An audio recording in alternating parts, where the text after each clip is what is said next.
Olá a todos, hoje estamos aqui para falar um pouco dos ângulos. Antes de começarmos a falar sobre os ângulos, interessa falarmos sobre o polígono. Polígono, a palavra polígono quer dizer precisamente vários ângulos. Nós conhecemos vários polígonos e um polígono é uma figura no plano limitada por vários segmentos de reta. Um dos polígonos que conhecemos e que é o mais pequeno, que é o com o menor número de lados que conhecemos, é precisamente o triângulo, que tem 3 lados. Não conseguimos fazer um polígono com 2 lados apenas. 3 é o mínimo. E porquê é que se chama triângulo? Precisamente porque um triângulo é composto por 3 ângulos. Vamos então ver o que é um ângulo. Consegues imaginar o que acontece se retirarmos um lado ao triângulo? Vamos tirar, por exemplo, este lado que aqui temos. Se tirarmos este lado, o que acontece é que a figura, este plano, esta porção no plano, é uma porção que se estende até ao infinito. Porquê? Porque é formado por duas semirretas.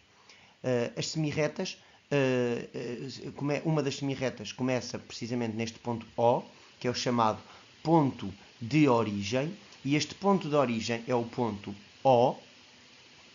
E esta reta que nós vemos aqui, que vai para cima, é a reta O, a semirreta OA, que é uma semirreta que começa precisamente no ponto O e que passa pelo ponto A, estendendo-se até ao infinito. Depois a vermelho temos uma semirreta a que demos o nome de OB, que temos o ponto de origem O, e por isso é que é o O, porque é o ponto de origem, mas podemos dar outra letra qualquer, aqui demos o O só porque mais conveniente para os meninos perceberem, começa no ponto O e estende-se até ao infinito, mas que passa no ponto B. Utilizamos então a representação, a semirreta OA e a semirreta OB, com um pontinho em cima do O, pois é o ponto de origem. A este espaço, a cor-de-rosa que aqui vemos, chamamos o ângulo. É importante percebermos que dois ângulos que tenham a mesma abertura dizem-se geometricamente iguais. E o que é essa abertura? Essa abertura tem o nome de amplitude. Vamos olhar para estes dois ângulos. O ângulo FDG, que tem a origem no ponto D, aqui já utilizamos o D, e o ângulo CDE. O ponto de origem fica no centro. Vamos ver se eles são geometricamente iguais. De facto, parece que eles têm a mesma amplitude. Vamos verificar. Vamos movimentá-lo. Vamos ver ele movimentar-se. E podemos ver então que, de facto, eles são geometricamente iguais, pois têm a mesma amplitude. Então, o CDE e o FDG têm a mesma amplitude, pois são geometricamente iguais. Para medirmos a amplitude, precisamos de uma ferramenta que é o transferidor. Este objeto permite que nós façamos uma medição da abertura do ângulo. Temos de colocar o ponto D, neste caso o ponto de origem, numa cruz, que normalmente, ou um pontinho, que normalmente há nos transferidores. E depois, esta linha no transferidor, colocá-la sobre um dos lados do ângulo. Depois começamos a contar. Aqui nós começamos sempre do 0, 0, 10, 20, 30, 40, 50, 60. Ou seja, CDE e FDG têm uma amplitude de 60 graus.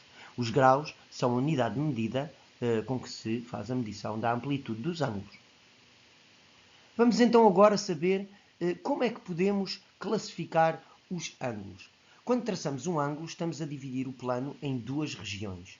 Cada uma das regiões é um ângulo, ou seja, temos aqui este ângulo, ou estas duas semirretas, e esta parte interior do ângulo chamamos-lhe ângulo convexo.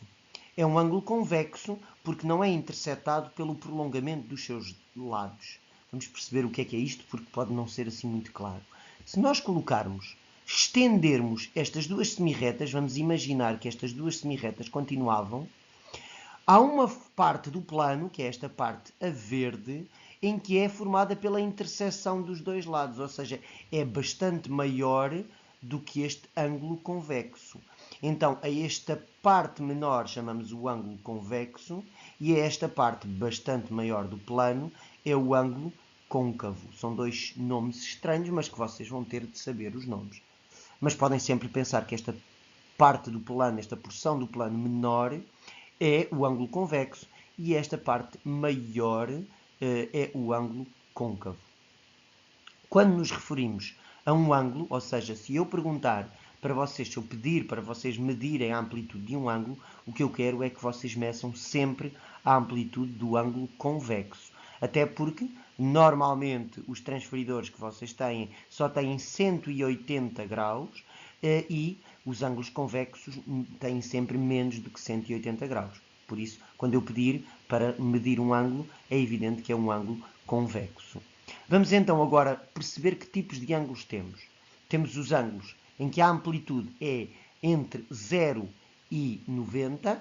É um ângulo que vai desde o 0. Esta abertura que aqui vemos vai desde o 0 até o 90. Este é um ângulo agudo. Depois temos os ângulos retos, quando a amplitude é de exatamente 90 graus, quando as duas retas são, ou as duas semirretas são perpendiculares. Depois temos aqui os ângulos obtusos, quando a amplitude é mais de 90 e menos de 180, ou seja, 90 seria aqui, 180 seria todo, aqui como vamos ver a seguir. Um ângulo obtuso está entre 180 e 90. Depois, quando a amplitude é de 180, que forma um ângulo em que as duas semirretas parecem o prolongamento uma da outra, quando a amplitude é de 180 graus.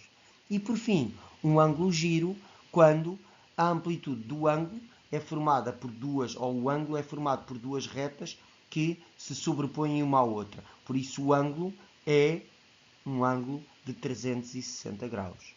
Temos então os ângulos aqui representados.